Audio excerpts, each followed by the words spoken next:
My passion for water justice has been shaped by my personal exposure to water contamination, water shortages, and discriminatory policies. At the age of 3, my family immigrated to the United States from Mexico in search for a better life. And we settled in the small city of Orange Cove in Fresno County, the heart of California's San Joaquin Valley. Several years later, we moved to the neighboring communities, unincorporated communities of northern Tulare County, Cutler, Orosi, Seville, and Sultana. But there was 2 things that we found in common with the city and these communities, and that was that they lacked adequate infrastructure and or safe drinking water, which forced my parents to buy bottled water. At the time, I did not know why these conditions existed or what I could do to change it. In 2008, I learned about a Tulare County general plan policy, which identified 15 communities as non-viable and purposely sought to withhold public resources so that they could create conditions that would force residents to move away. Among those 15 communities were many of the communities that I had once called home. And it was at that moment that it was clear to me why these conditions existed.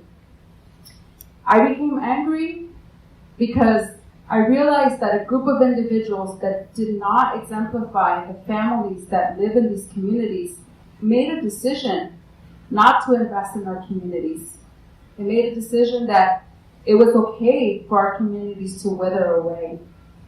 But that anger became action. And since then, I've worked alongside with many residents and allies to advocate for safe water, improve funding programs, for a seat at the table, and important water management programs and processes.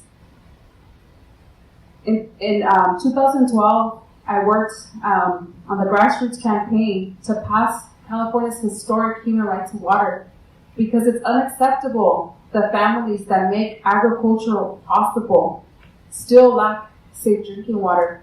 My father, 61, still labors the fields of the valley and comes home in the evenings to third world condition infrastructure and unsafe tap water.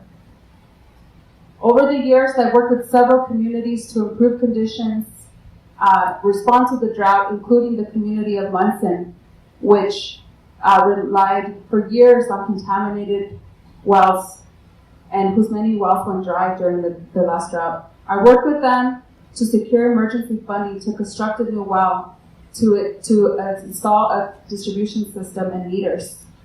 To maintain that system, I also worked with them to have their system be annexed by the neighboring public water system of Sultana. I was really proud to work with these 2 communities because together we designed a system, a governance system that would work for them and also advance their desire to work together. 8685 is a victory not just for those communities that are currently struggling with unsafe water, but it's a victory for all of those communities that are at risk of contaminated water now or in the future. And today, we ask you to work with us to develop the effective funding mechanisms and governance structures that are needed to ensure that residents like me, the colleagues that spoke before me, and colleagues that will speak after me are able to be part of the governance structures at all levels, because our communities, the residents in our communities, we know the challenges, we know what's going to work for us, and we want and deserve solutions. Thank you.